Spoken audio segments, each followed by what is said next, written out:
Hey everybody, and welcome back to Let's Play Sunless C. And it's finally happening. It is actually happening. We're going to head into the unknown.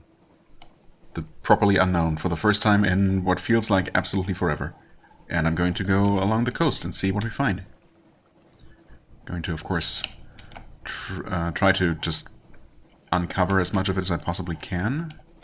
I guess this is the way deeper into the Elder Continent, or that's the idea at least? Oh, is there actually a southern edge of the map then? Sure looks like it. Like, there will be.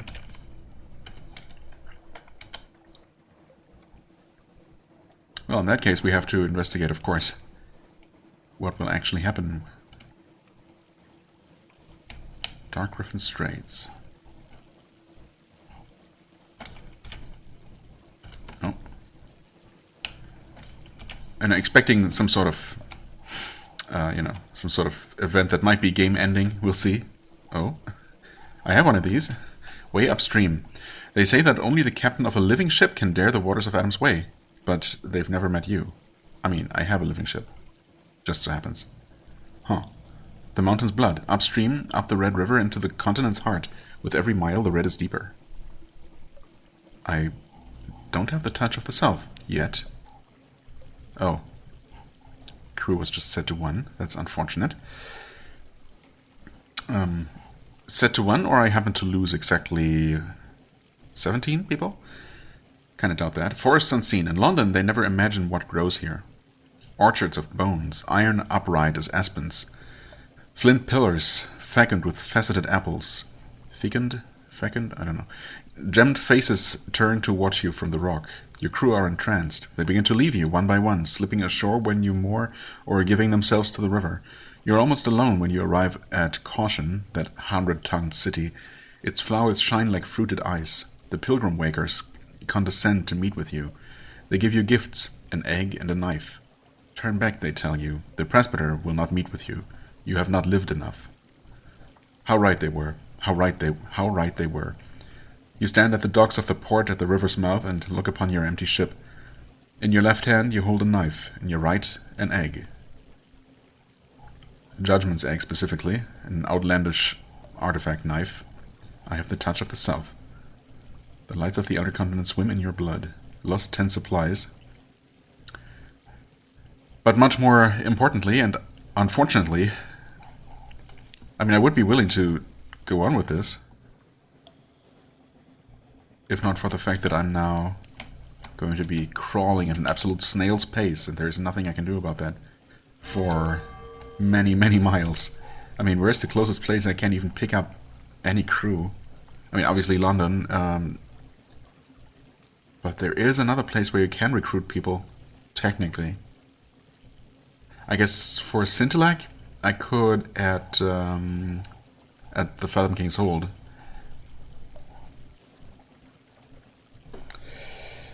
Yeah, well, that was kind of interesting, but I don't think I need the touch of the south for anything. There's something, I'm sure I've seen it somewhere, some sort of interaction that requires the various those marks that you get when you sail off the map to the north, east, and south. I don't think there's an equivalent for the west, or if there is, maybe it's the surface, the touch of the surface. That would make sense, I guess. Maybe. Either way, yeah, I'm not gonna deal with having only one crew member. But I am going to sail into that river, at least to uncover it on the map. And to get a couple of fragments that way.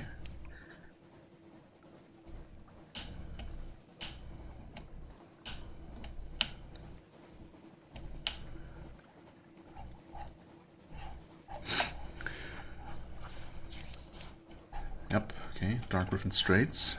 Ooh. Oh my god. Yeah. Trying to cut corners. Wait, are we good? Yes, we are, actually. No need to go in any further, and that's uncovered too.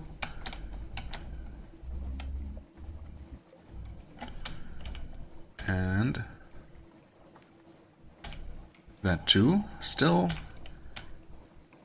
they still haven't given me that square. I wonder what exactly triggers that.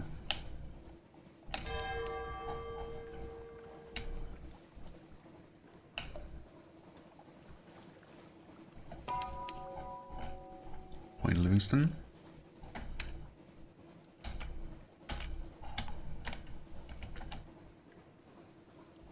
Guess I can send out some Z-bats just in case. There might be things up to the north somewhere. Not within range quite yet.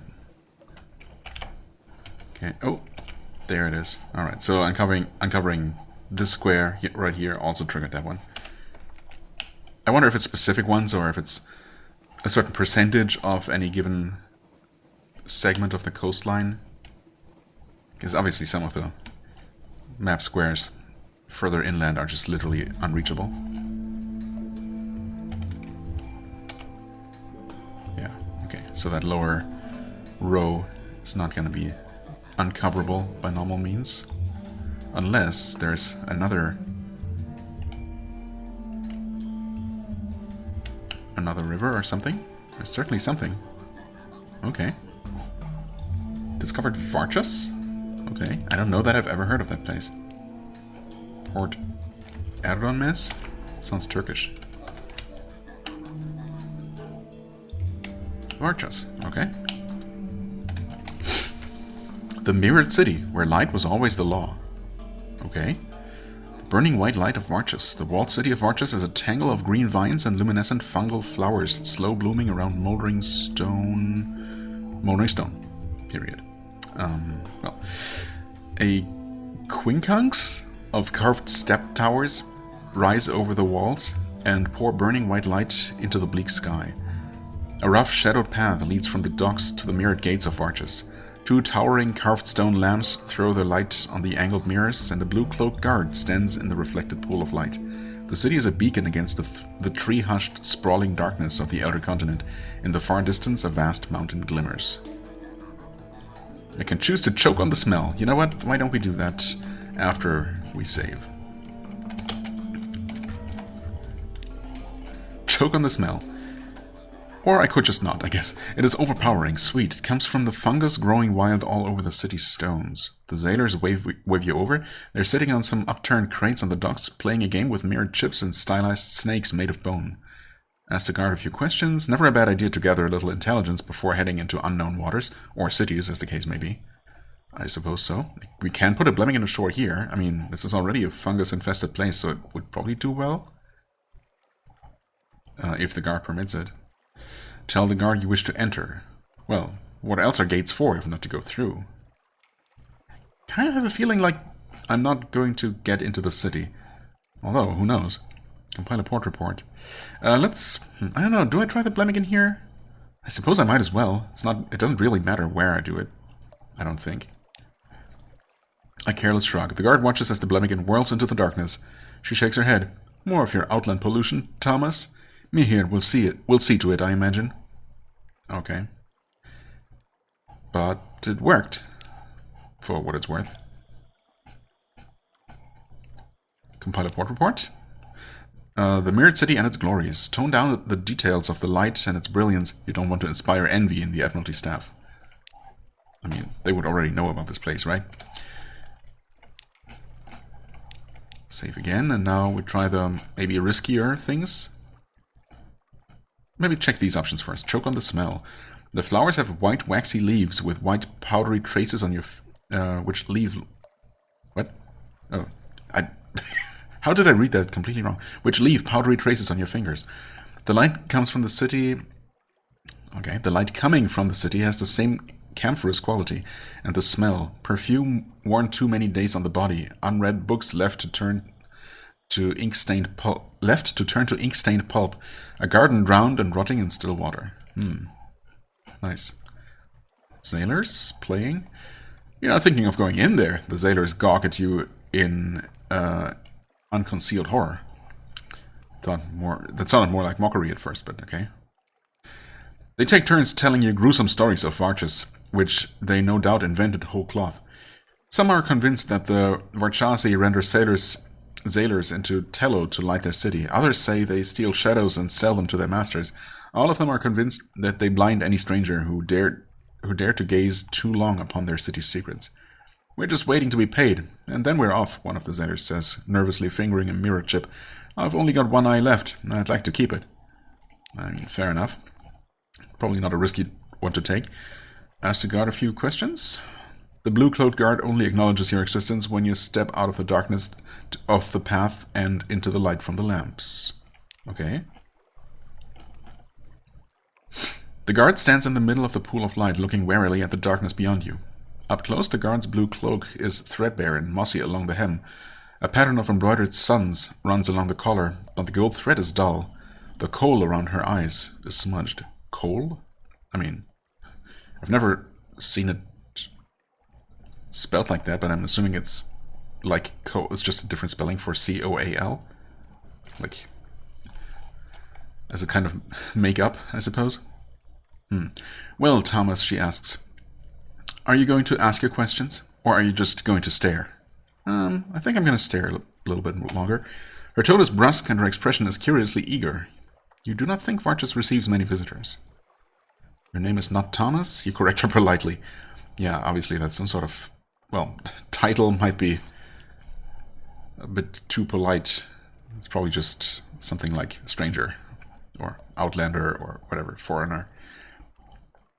Ask about the light. It seems a bit wasteful, possibly even ostentatious. So what? Ask about her. Does she like her job? Does anyone? Ask about the city's customs. Well, I mean, let's just try all of these things. The guard looks scandalized and tries to stopper her ears. All those who are not Varchasi are Thomas. You have been touched by darkness, and it has taken your name. She fixes you with an admonishing look and adds, it is very ill-mannered to pretend you still have one. Oh, okay, so it's not quite what I thought. You begin to see a little why Varchas is not often visited. It looks like you will have to get used to being called Thomas if you wish to enter. I mean, there are worse things, I guess. Worse fates. Ask about the light. We must always walk in Mihir's light, so we burn our lamps night and day to banish darkness from the mirrored city, she tells you proudly. If we let darkness corrupt us, we would not be Varchasi any longer, but Thomas, like you. You wonder, is that so terrible a fate? Her mocking laugh answers you even before her words do. Yes, it would be terrible indeed, Thomas. And before you ask, she adds, no, I do not have any desire to leave Varchas. The rest of Neath has fallen from Mihir's grace, and I have no wish to join them. You do you, then. Ask about her. It's a great honor to guard the mirrored gates, she snaps defensively. She gestures to the edge of the pool of light illuminating her post. It is very dangerous. Even a small stumble and I could fall into the dark. Her voice goes thready. I could be banished from Mihir's grace. I would lose my name. That is why they only sent the bravest outside the walls. Ask about the city's customs. Best to know before you flout them. Easier to plan an escape route that way. Don't touch the mirrors. Don't even look into the mirrors, she says, her voice hard. And try very hard not to dream. Were you expecting something along the lines of don't murder anyone, or only wear red on special occasions? Still, you nod and smile. I mean, I don't know about the not dreaming, but... or not even looking into the mirrors? Not even briefly? Not touching should be easy enough. Alright, thanks. You're satisfied. She looks a little disappointed, but does not try to engage you further. Huh. So how about actually entering? Okay, I guess that is a thing. I suppose it would have been a little bit lame if this had been all the interaction here, huh? She makes a mark in her ledger before ringing a brass bell. The mirrors of the gates also, she wouldn't have needed to tell me the rules if strangers were never allowed to enter, so yeah, I guess. Whatever. The mirrors of the gates rearrange to give you space to pass, but never once allow shadow to touch the guard. Our ways are not yours, Thomas. Remember that, and walk in the light of Mihir. Okay, inside the city walls. Your eyes are blinded by the brilliance of the light. The verdant rot smell is even thicker. The heat of so much flame and reflected light presses oppressively against your skin. Your head pounds. It is a few minutes before your eyes adjust, and you can look around. Brass lamps and gilded sconces hang from every wall, and phosphorescent fungus grows moss-like upon doorways and ceilings. Cunningly arranged mirrors catch every droplet of light and diffuse it until each cobblestone and rampart of the city is drenched and blazing and utterly without shadow. Who do you speak to? So what is this here? Okay, the knells of the towers. No more than 4 in all cases. Okay. So I can choose between 4 people to talk to. Or I could venture deeper into the city. But they do let me save here, interestingly enough. I mean, we didn't have a scene change, so I should be good to reload just in case. In case I cannot talk to all of these people. Actually, I won't be able to because 2 of them require something awaits you. Okay, I'm gonna risk saving. Although you never quite know. This place might work slightly differently, but you know, it's fine. The Firekeeper, dressed all in saffron, a pair of thick fireproof gloves dangle from a silver chain at her waist. I'm too important to play guide to you, Thomas, she tells you before you even open your mouth. I am the keeper of the Western Principal Mirror. She points up at the enormous multi-faced mirrors set atop each of the city's 5 towers. I'm only here because I'm looking for my idiot brother. He is probably busy pouring wine down some pretty dark-eyed boy's throat in a tavern. It is a matter of great urgency. Is it a matter of great urgency, you wonder? He's late for his lamp checks in the Sacred District, is her terse reply as she hurries away. If the Agnihotri found out, he'd be lucky to end up a lake dredger. Okay. Gained a memory of distant shores. Tardy lamplighter. Oh, the first tower bell has sounded. Okay, I see. When each... what has 5 mirror towers. When each has sounded its bell, it's evening. And then... we're automatically kicked out for reasons, I guess? The white-cloaked guard. The suns embroidered on his cloak are picked out with gold thread and the edges jeweled with carnelian. Or the fungus carter. Her cart is piled high with fungal blooms and jars of algae painstakingly scraped from the surfaces of walls. Or the jewel-turbaned youth. He's winking at you. That is a furtive wink. Huh? That it? What? Was it a furtive wink or a flirtatious one? Only one way to find out. Jewel-turbaned youth's invitation. I don't know. I would also like to take a look deeper into the city. Potentially, just to see what other options we have. Although I wonder if that alone is going to cause time to pass. I guess we'll see. The mirrored city gleams invitingly. You'll get used to the smell in time. The center of arches. You walk galleried courtyards wreathed with vines and fungal blooms. Long, straight roadways crisscross the length and breadth of arches, the stone worn by the wheels of carts and the tread of thousands of slippered feet. Lamplighters constantly check the fuel levels of the sconces and replace wicks. Firekeepers check the coiled spring mechanisms that control the angle of the mirrors. There's much to explore. Where will you go next? Entertainment.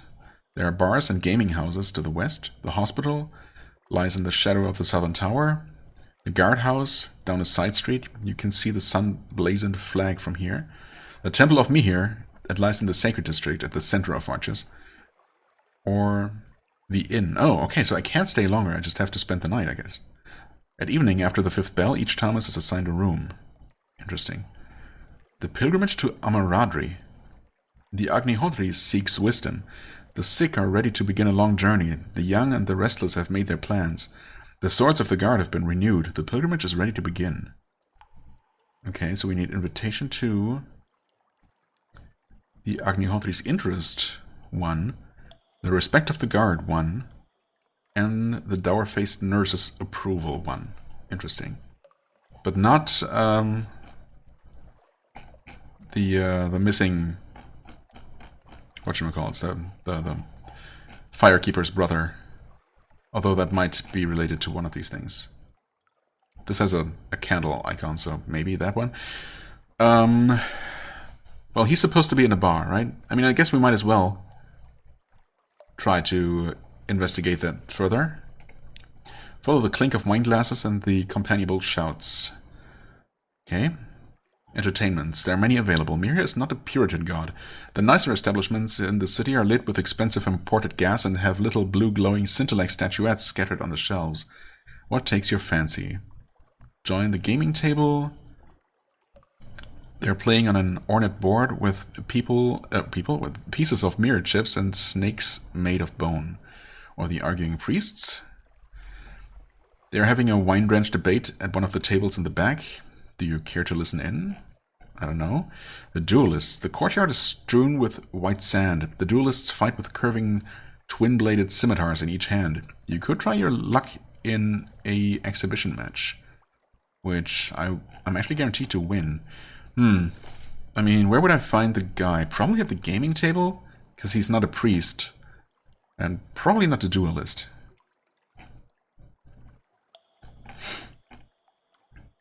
But this is not guaranteed to work out. Also, I don't know for sure. Maybe by winning this I'm going to get his attention or something. Let's try this. The blades are light and deadly. There is an intent light in your opponent's eyes. You step together and then away, your blades kissing gently before scraping apart in a rasp of steel. Your opponent is going easy on you, but that is what you are here for. An exhibition match is meant to make both parties look good. It's hard to keep your mouth from curving into a sharp grin as your blades clash and chime. You sweat under all the reflected light, and your arms are shaking by the time the arbitrator calls time. Your opponent bows deep, a flick of eyebrows and a flourish of blades, and you do the same. Succeeded, of course.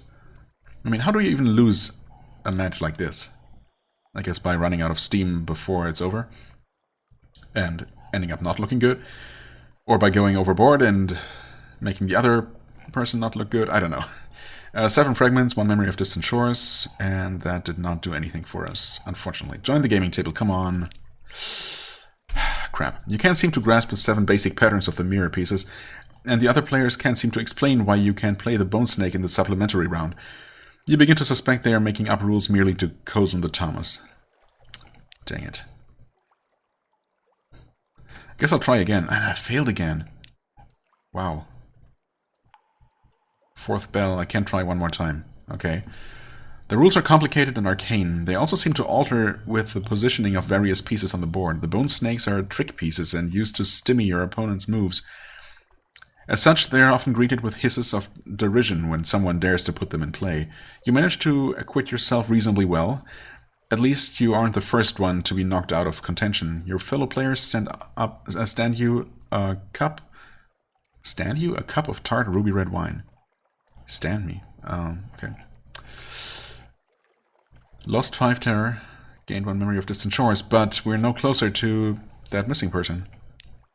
So that we're not... I mean, unless they were... I suppose I could try to listen in on the arguing priests and see if that does anything for me. So, right now I can only go to the inn. But am I allowed to stay here indefinitely? That would be different from any other place like this where you have... Well, I guess I would not have a limited number of tries here. But we'll see. Will you sleep? Oh, I'm supposed to not dream. Uh-oh. Oh, what? Wait. All visitors to Varches are given 1 night's accommodation in the city's only inn. Oh, 1 night. Okay. So I have a total of what? 8 actions, I suppose? Which is not enough to check out everything in one go. Although I wonder if I can just... After staying for 2 days, if I can't just wait 1 minute for a new port store. Yeah, actually that should work, right? We're just gonna burn a little bit of fuel and food. Actually, almost no fuel and very little, well, a little bit of food. So I could just explore this place exhaustively. So I probably will. Anyway, first let's finish our first visit. It is a handsome stone mansion. All visitors to Varches are given 1 night's accommodation in the city's only inn. It is a handsome stone mansion arranged around a pleasantly cool courtyard. Frescoes of city life are painted on the walls. Given how few visitors Varches hosts, you suspect the inn is more usually used by philandering locals. Evening falls, or does it? The town's 5 principal mirrors are mounted on coiled spring mechanisms and alter their angles subtly to create the impression of evening. Across the city, the firekeepers throw pinches of colored powder into the lamps, and the quality of light yellows to a softer brightness. That's nice, I guess. The wine-maced lamplighter, there he is. He is dressed in saffron robes and is indeed pouring wine down the throat of a very attractive dark-eyed boy. You could tell him his sister is looking for him. Okay, well, if only I had known that I would just find him here. Could have saved myself a lot of time. Oh well. The kitchens. Well, I mean, obviously we're going to do this one first. And check out all the other options next time.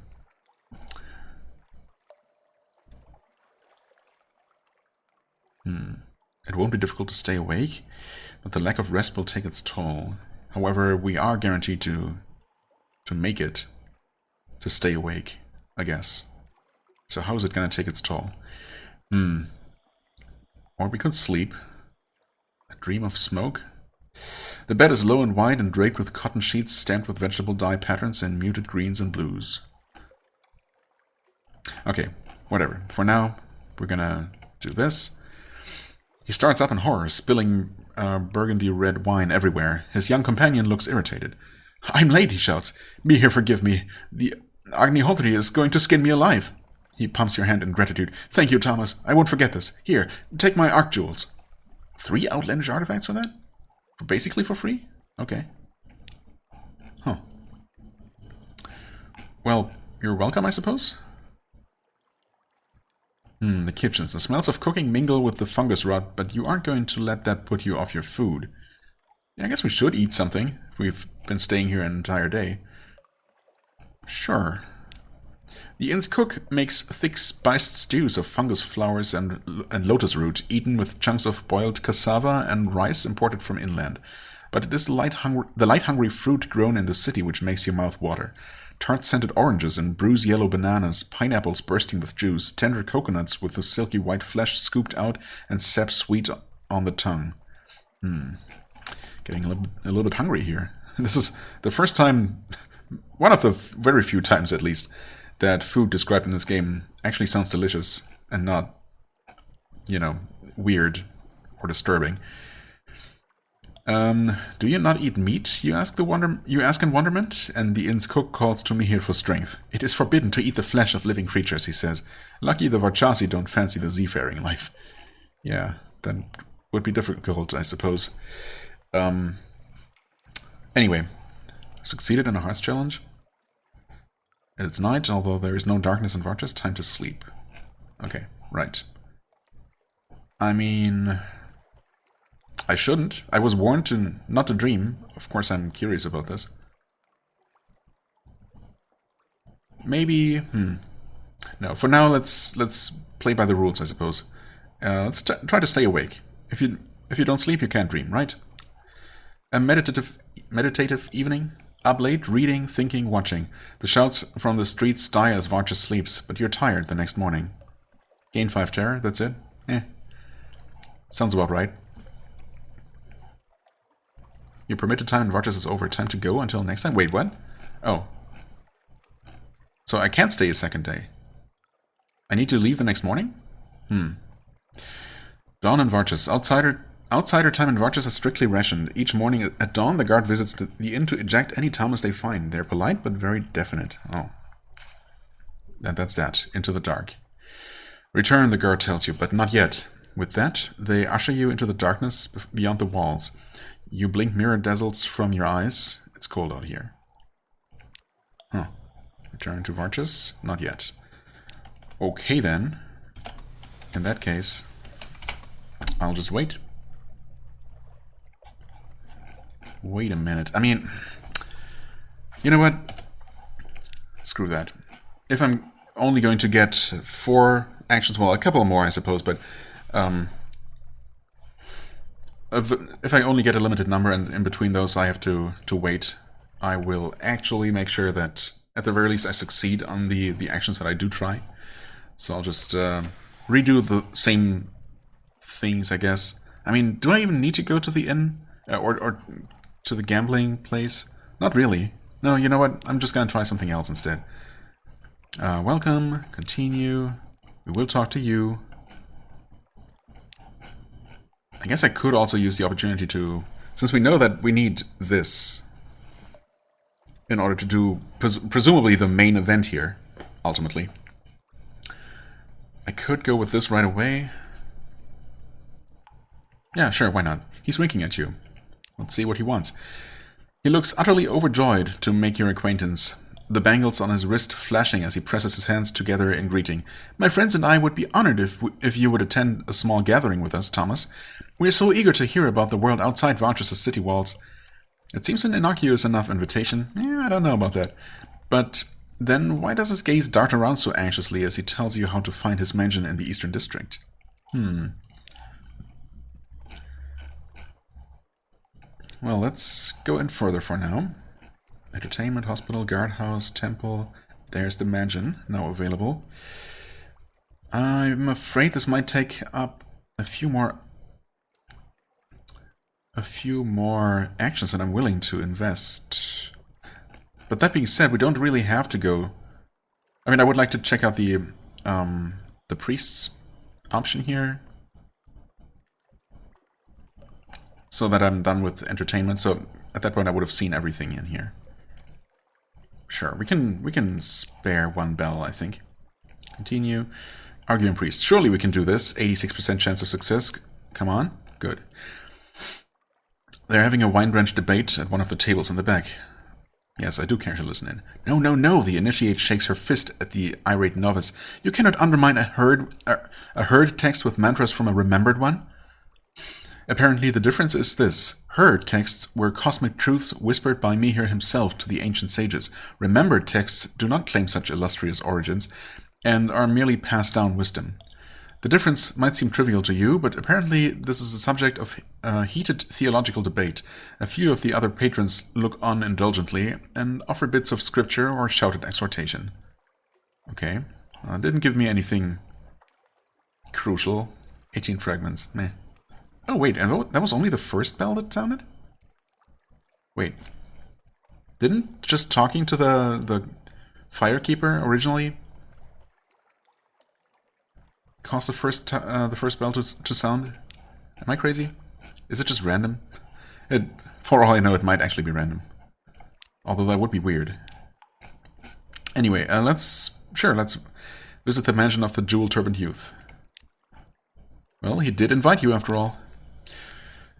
You're not entirely sure what you were expecting from the jewel-turbaned youth's invitation. Perhaps a candlelit dinner and a genteel seduction?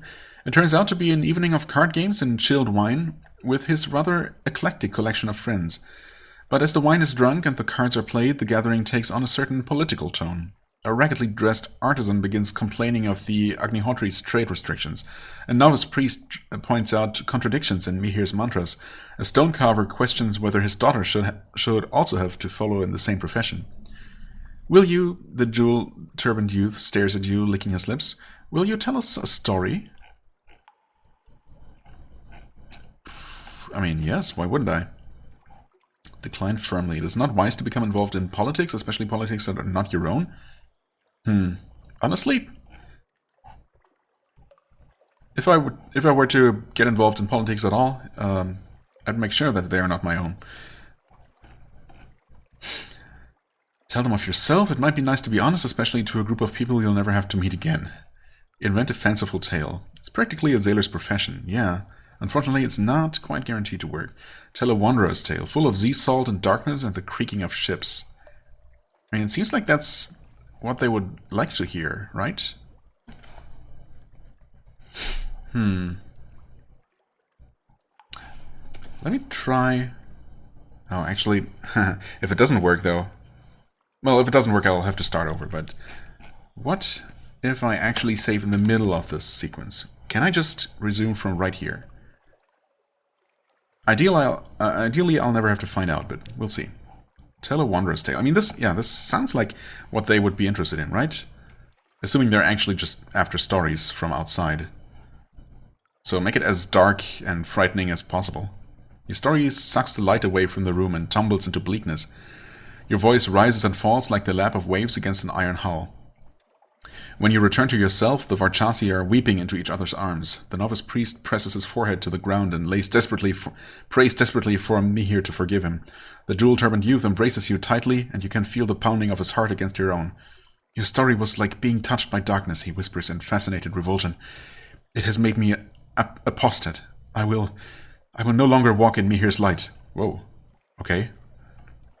You suggest that perhaps it was just a Z-story, but he only shakes his head and sobs harder. Huh. Okay, well, we have this at level 2 now. One Tale of Terror. 7 secrets. What? Gain 10 terror myself. Not amazing. But I'll take it. And we cannot return. Huh. Okay, interesting. Well, we have this. We know that we're going to help the lamplighter as soon as we go to the inn. Agnihotri's interest. That would be... I don't know exactly who those are, but those must be the priesthood or something. So, presumably at the temple. Respect of the guard. The dour-faced nurse's approval. That's obviously in the hospital. The guard, I guess I would have had to talk to the guard in the other district. Can I go back, actually? I cannot. That's interesting. Oh, wait, the guardhouse. Maybe it's all here, actually. So what about the options in the outer district, then? Well, I guess let's start at the top. The hospital. Are you feeling a little fevered? Do you hope to learn medical secrets? Or perhaps you just enjoy the moans and flushed faces of the sick and suffering? Why? No. Okay. The charitable hospital is a long, galleried building divided into a series of curtained wards with their own light sources and mirror series. A dour-faced nurse glances at you expectantly. Which ward are you here to visit? Wherever I can help you. Oh? Offer the services of the brisk campaigner. Interesting. The services of the haunted doctor. But not the services of the Clary heir? She would seem the best suited here, perhaps. I don't know. You've won her trust. She's prepared to come ashore. Okay. I mean... I could do that. Haunted doctor. Well, I have... Wait. Haven't I... Have I finished his quest?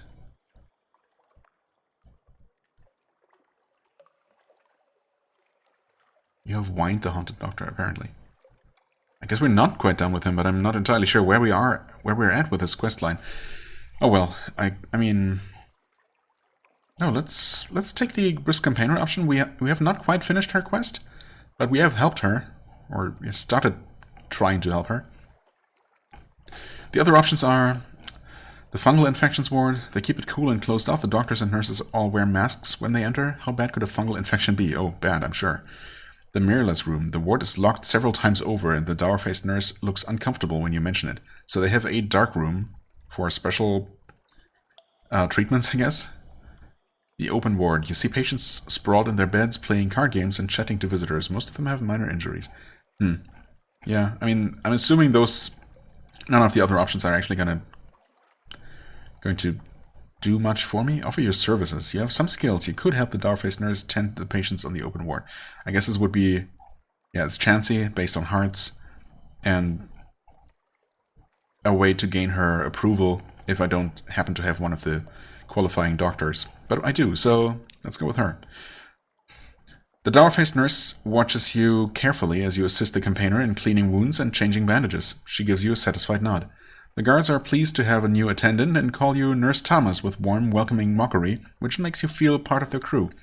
They try the same thing with the campaigner, but only very briefly. You see the campaigner and the nurse exchange a glance of challenging, cordial respect.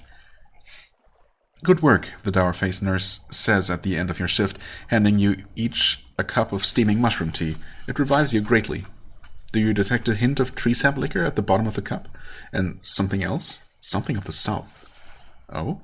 I lost one terror, okay. I was hoping to maybe find some... I suppose some of the non-essential options I could pick might actually reduce terror, which, you know, I wouldn't mind doing. But anyway, third tower bell, so we still have some time. We have her approval, which is nice. Lost one terror, got a memory of distant shores. Gained hearts, iron, and mirrors. Wow, I hadn't even seen this. Awesome. And 5 fragments. Very good. I mean, honestly, if I could have chosen, I would have picked other attributes, because these are already my highest, but then again, you know, it's fine. I'm not complaining about attribute increases. Wait. Why am I back outside? Okay. Thanks for not locking me out. Interesting. I don't know why that happened in the first place, but thankfully, yeah, the game still acknowledges that I have time left. I mean, I could talk to one of these people, which are, unlike the other options, deeper in the city. These take up a port story, or count as a port story, or whatever. So I'm interested in checking these out. I mean, sure, why not? Take one of them this time, and then I'm gonna have to return anyway. And I'm gonna talk to the fungus carter next time, and I should maybe still be able to fulfill the other two requirements with the guard and the priests. Sure, let's see if it works out that way. And if I have to visit a third time, I guess that's also not the end of the world. So the white-cloaked guard. Thomas, he presses his hands together in greeting, then gives you an anguished look. You look terrible. Are you sick with a terrible outsider's disease? Or is that what your nose is naturally like? Excuse me? What's wrong with my nose? Over your protestations, he gives you directions to the hospital. Oh, the medics are all butchers, to be sure, but they walk in the light of Mihir, he adds breezily, and then points out the guardhouse and the vague direction of the Temple of Mihir and the street of bars and gaming houses. Well, okay, I know about all of those places already, you could just go there. We don't want to get a reputation for being inhospitable. He laughs as if he has made a grand joke, and you laugh along weakly. Oh. That was not worth anything. What?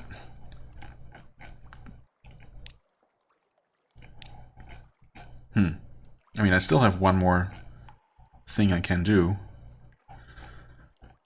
Sure, let's visit the guardhouse. Just follow the stream of white cloaks. A modest stone building with a bas-relief lintels and wide unshuttered windows. The stylized sun of Mihir flutters from a silk flag above the portico. It is a scene of controlled chaos. You can see the white-cloaked guards bustling to and fro within, shouting companionably to each other, while a stream of fungus carters, merchants, and ordinary citizens petition them. What's going on? Is it a particularly busy day, or are they always so besieged? A dream of smoke. Perhaps the guards will have some advice. Okay, if I had already dreamed of that. I mean, I guess this night I am going to take that. Because why not? Hint at the jewel-turbaned youth's activities. Oh wow, why would I rat them out? You can leave out the bit where you told the gathering a forbidden story and glide over any naming any particular names? Glide over to naming? What? I don't know. There's obviously some mistake in here. Glide over naming any particular names? Maybe? Why would I do that? Train with the guards. Straightforward challenge. Again, guaranteed with my pretty decent iron value, I suppose, to gain their respect. So yeah, there's a formation of new recruits doing basic forms in the courtyard. Not really sure why I would get involved, but I can, so I will. The sergeant does not object when you slip into line, but he doesn't treat you with any particular gentleness either. You practice hand-to-hand combat for a few hours and end up on your back more often than not.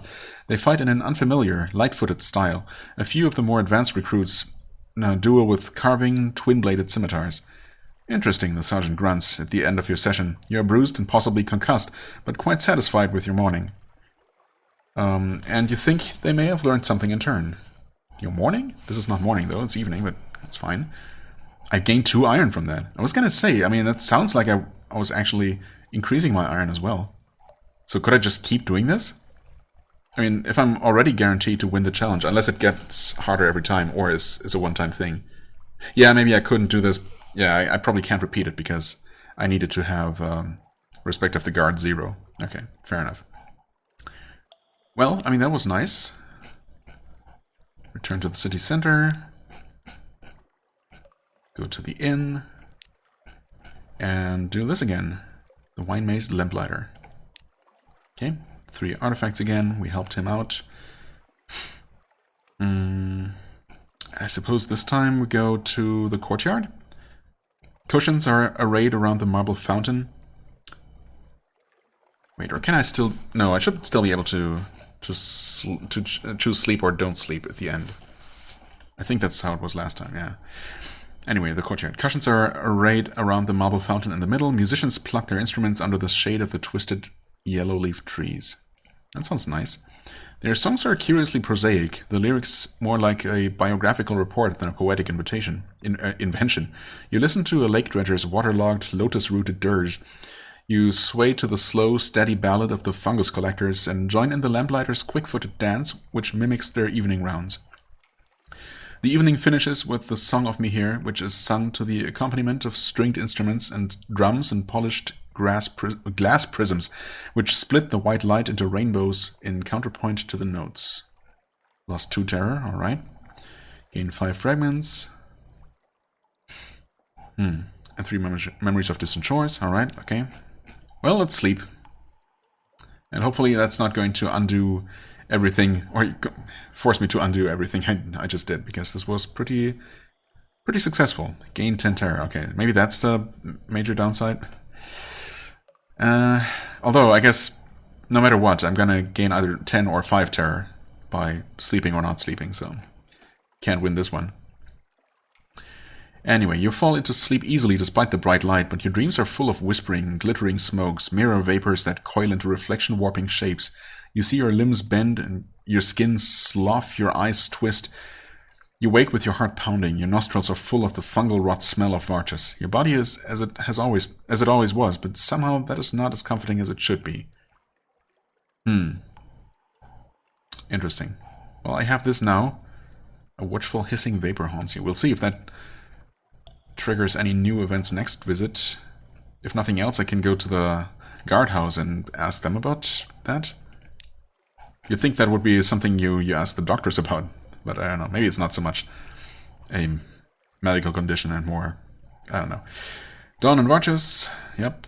Gained 1 more terror. We're fine, I'm sure. Okay, well, I'm gonna save this because we made some progress here. And I guess 1 more visit and I'll be able to check out that other... that big event. If it is a big event. But it requires you to have participated in a bunch of other activities here, so I'm gonna assume that it's... Nope. There we go. That's gonna be somewhat interesting, at least. Yeah, I'm gonna leave the lamps on, even though it's gonna burn through fuel faster. But terror is becoming a bit of a thing, a bit of a concern.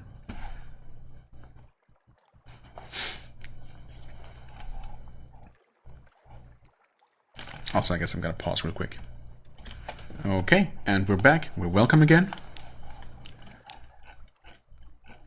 Okay, interesting. So we cannot talk to the, or rather the firekeeper or whatever is no longer here to acknowledge that we helped them or helped out their brother.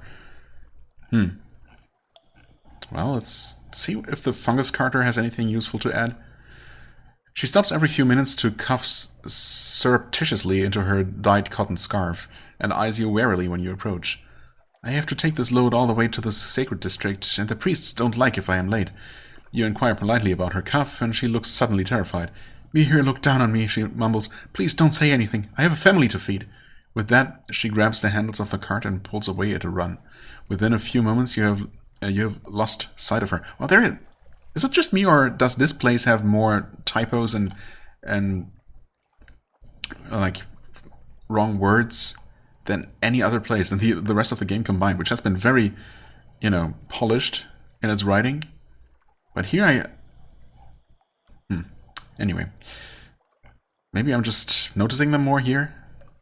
Within a few moments, you have lost sight of her in the crowded pathways. What an odd woman. Gained terror. Gained a tale of terror as well. I don't know. Was it worth it? Not really. But now we've seen both of those. And of course we're going to go to the Temple of Mihir. The sound of the bells grows louder and more reverberant as you approach. The temple tower pierces through the city's heart, taller than the other 4 towers which stand at each of the cardinal points. Around the temple sprawls the sacred district. Vine-covered stone shrines, still ponds glowing with algae and flash-finned carp. Priests in white, their wrists heavy with metal chains. There are no mirrors in the Temple of Mihir.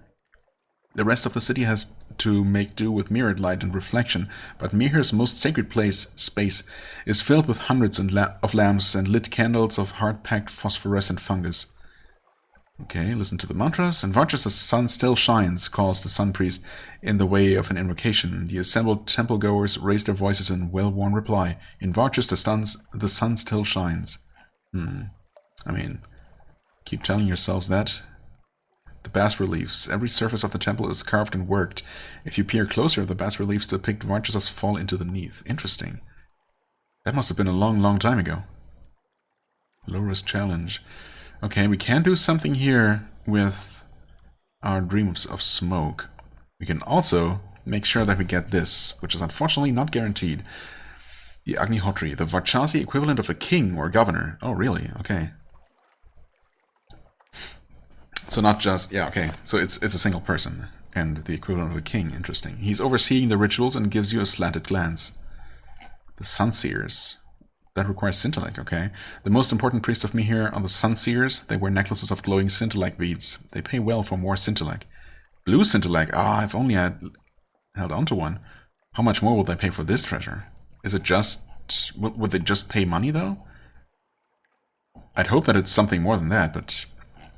Either way, I'm not going to give away my one lump right now. The Shrine of Mihir. His stone-carved form is rubbed daily with glowing moss. Perhaps it is guilt which makes you think of placing a lamentable relic amongst the flowers and other offerings. It's an intriguing option, but first let's hopefully get this out of the way. Okay, we succeeded. You go to pay your respects, and he is at pains to impress upon you that he is no despot or tyrant prince, but rather rules Varchas... Varchas? No, Varchas, that should be. Another typo, right? With his council of Sunseers and Firekeepers. What do you think of Varchas so far, Thomas? He asks, and you know better than to mutter anything but meaningless platitudes in response. He nods as though satisfied, but you catch him giving you sharp speculative looks as you wander the temple. It seems you have aroused his interest. Okay, gained 1 Veils. Wow, this is just a place where you gain attributes. Left and right. That's great. And I mean, yeah, really the only thing it costs you is increases in terror, which aren't even that grievous quite yet.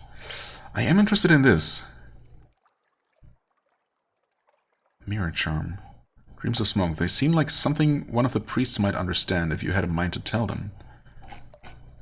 You know what? I think we still have enough time, so I'm gonna go with this one. The Sun Priest listens to you describe your dream with growing disquiet. Were you not taught to guard yourself when you sleep in a room full of mirrors? No. He asks, and then curses. Should priests curse in temples? I cannot believe that Thomas are so ignorant. You assure him that you are indeed quite ignorant, and wait patiently for him to finish another, more inventive round of cursing. There are dreadful powers in mirrors, is his unhelpful conclusion. He gives you a charm of bloodied snakeskin and scraps of paper written in an angular, unfamiliar script, and tells you to hang it upon the nearest mirror before you sleep. Okay. Thanks. Third bell has sounded. That's fine. I would like to check out some of these options here, but I think, yeah, we can now take the pilgrimage to the Amaradri. The Agnihotri seeks wisdom. The sick are ready to begin a long journey. The young and the restless have made their plans. The swords of the guard have been renewed. The pilgrimage is ready to begin. Let's go. It is hard not to be carried along by the excitement and the anticipation of the Varchasi. Oh, the Knells of Towers quality has gone entirely. Interesting. Wow. It seems as though half the city has joined the pilgrimage to the Mountain of Light. The other half lines the streets and hangs out from upper-story windows to watch their friends and loved ones depart. Musicians play stirring tunes and polished brass instruments and little calabash lyres, all undercut with the rhythmic sound of drums. A towering machine piled high with fungus is wheeled to the front of the procession. The drivers sit in a lamplit cabin at the front, their faces grim. The Agnihotri raises his hand, and a hush falls over all of Varchas. The mirrored gates slide open, rays of light reflecting jaggedly. Outside, the Elder Continent is dark and hushed and vast. You have a dizzying feeling that it is vaster and onyx blacker than the Untersee somehow, but that cannot be. Wish us luck, Thomas. The Agnihotri is next to you, at the very front of the procession. His aging face looks suddenly youthful and taut. His eyes glimmer with purpose. You can only nod weakly. The Agnihotri laughs wildly and then shouts a command, and the machine rumbles out of the city gates. It lays down two thick rows of fungus to either side of it. The lamplighters dart to the very edge of the darkness and light the fungus with their torches. It blazes up, illuminating the path inland in brilliant white rot-scented light. The people of Varchas cheer so loudly you think your eardrums will burst. The pilgrims stream slowly out of the city in a glimmering procession, leaving it half empty behind them. 7 memories of distant shores. A secret. Time to leave. What?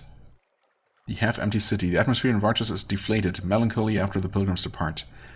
You know what? All this time I was thinking that we were going on the pilgrimage with them somehow. But no, we're staying behind. Time to leave. You know when to leave. Besides, your crew is probably growing restless. Okay. The guard gives you a thick grin as she opens the mirror gates for you and makes a mark in her ledger as you step out of the circle of light. The familiar shadowy bleakness of the Neath is comforting against your skin. Your ship awaits. Huh. And that's that. That was oddly lame in the end. I don't know. I mean, an interesting occurrence for sure, but did that change anything for my next visit? Is the Agnihotri not gonna be there anymore? Is there a... I guess I'll find out next time, because I'm gonna end this episode right about here. But I am gonna revisit, because I want to see if dreaming with the... or sleeping with that mirror charm that I now have gives me a new option, perhaps? Or having that charm gives me a new option. I want to see if I can maybe get some sort of follow-up to that Lamplighter mini-quest, I guess. And check out some of the other options, just in general. Although it seems like we experienced the main event of this place. Unless, of course, it does actually change something for subsequent visits. Subsequent visits. I would hope so, because what we got out of it, like in terms of rewards, wasn't amazing. But, well, we'll see. For the time being, I thank you so much for watching. I hope you enjoyed. If you did, please hit the like button, leave a comment, and I shall see you real soon. Bye-bye.